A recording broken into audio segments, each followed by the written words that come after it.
আসসালামু আলাইকুম সবাইকে। রিন্টু আহমেদ সাগর বলছি। আজকে আমরা চলে এসেছি গুয়াংজুর একটা ইউনিভার্সিটিতে, সাউথ চায়না এগ্রিকালচার ইউনিভার্সিটি। তো আমরা এই ইউনিভার্সিটিতে চলে এসেছি।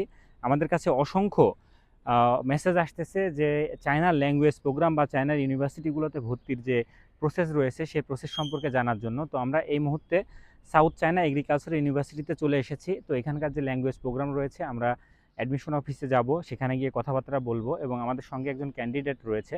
তো তার ভর্তির ব্যাপারে আমরা ইনফরমেশন যে তথ্যগুলো রয়েছে সেগুলো যাচাই বাছাই করার চেষ্টা করব এবং পরবর্তীতে আপনাদের মধ্য থেকে কেউ যদি আমাদের সাথে যোগাযোগ করে এই ইউনিভার্সিটিগুলোতে ভর্তি হতে চান, তাহলে আপনারা খুব সহজেই আমাদের মাধ্যমে এখানে ভর্তি হতে পারবেন।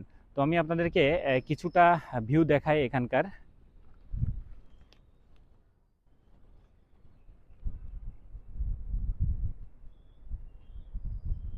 তো আপনারা দেখতে পাচ্ছেন আমরা এই মুহূর্তে সাউথ চায়না এগ্রিকালচার ইউনিভার্সিটির মধ্যে আছি। তো এখানকার অ্যাডমিশন সংক্রান্ত যাবতীয় তথ্য আজকে আমরা কালেক্ট করব এবং পরবর্তীতে আমাদের কাছে যারা এই ইউনিভার্সিটিগুলোতে ল্যাঙ্গুয়েজ প্রোগ্রাম বা বিভিন্ন প্রোগ্রামে ভর্তির ব্যাপারে তথ্য জানতে চাচ্ছেন, তাদের উদ্দেশ্যে আমরা আমাদের যে ইনফরমেশনগুলো আমরা পাই সেই ইনফরমেশনগুলো শেয়ার করব এবং আপনারা চাইলে আমাদের সাথে যোগাযোগ করে এখানে ভর্তির বা অ্যাডমিশন নিতে পারবেন। তো সবাই ভালো থাকবেন, সুস্থ থাকবেন। আসসালামু আলাইকুম।